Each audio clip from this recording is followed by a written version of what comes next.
I'm James Smaggasgale, and you were listening to So What, the MGPS podcast.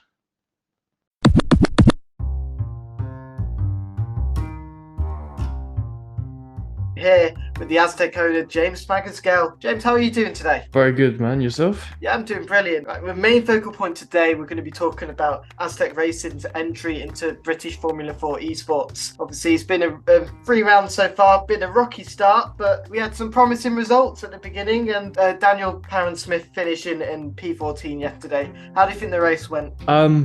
It's been a rocky start, I think is a very good way of putting it.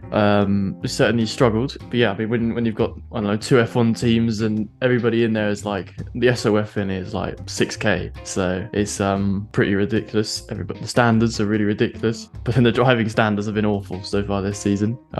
It's like you can't get through turn one without being plummeted off into, the shallow realms. And Dan, pretty rubbish start to the season. There's no other way of looking. There's no hiding from it. But yeah, he finished P14 last night, which is still no points, but it's better than DNF.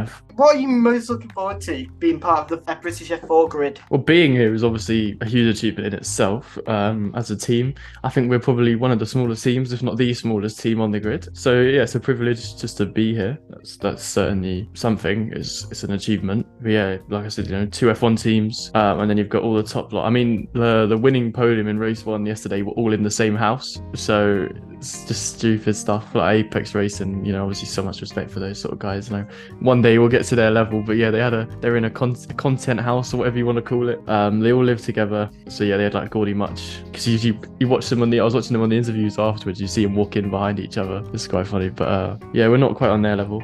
Do you think Daniel Parent-Smith's prior racing experience will help him this season? Yeah, I mean, he showed his pace so far this season. You just can't finish a race, so it's a little bit annoying.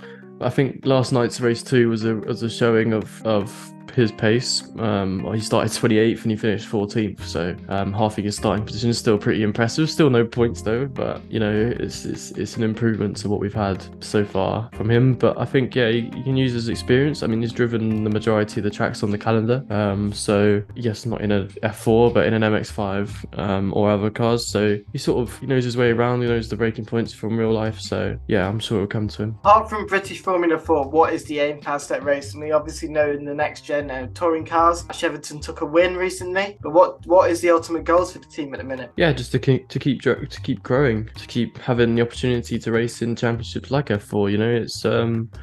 It's not cheap, so the more you race in, the more sponsors are interested.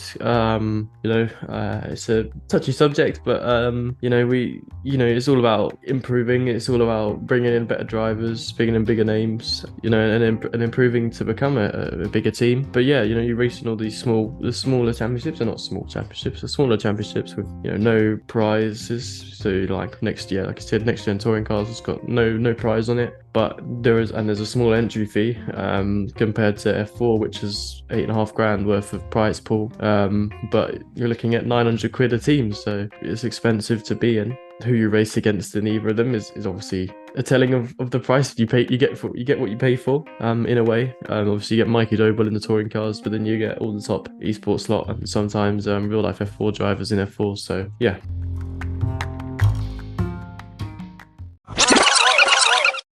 Right, that's the end of today's episode of So What, the MGPS podcast. We want to thank James for joining us. Until next time, ciao.